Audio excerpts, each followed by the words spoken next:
close the discharge and suction valve for our compressor. This is a quick guide how to change oil very fast and easy way. This is shortcut. Okay, after bleeding, connect the hose with a pressure, just light crack open, okay, until it's drained. And as you can see, there is a pressure on the hose, okay, so that it can purge the oil through the drain. Then 0.8 for our suction. There is 0.8 pressure remaining on our compressor. 0.7. Okay, close. Okay, I don't have any ratchet tools for closing the valve. Okay, just use your spanner. Okay, after that, connect the pump and then bleed.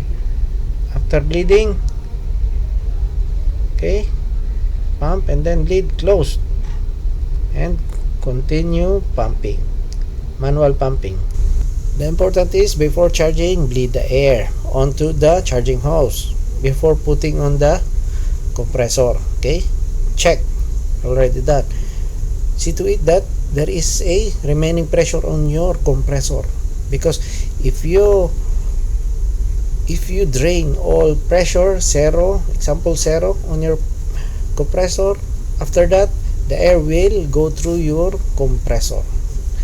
That is the one that we need to avoid. Okay, there is a pressure 0.5 or 0.8, and then it's okay, then continue pumping so that there is no air coming inside.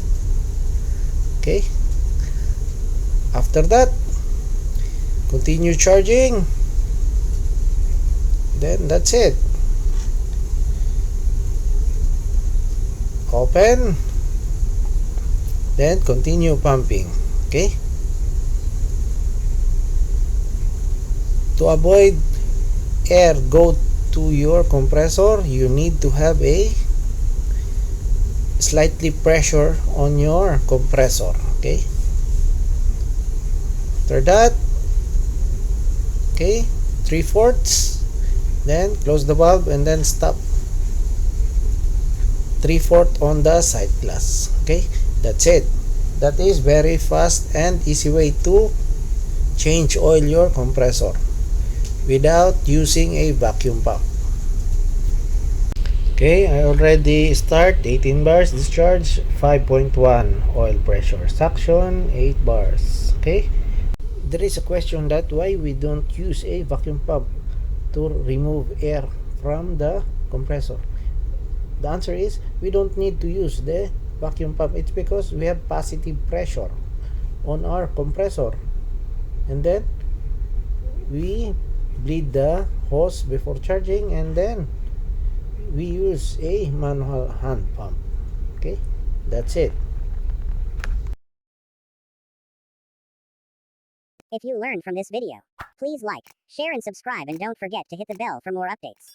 Also follow us on Facebook Barco TV. Thanks for watching.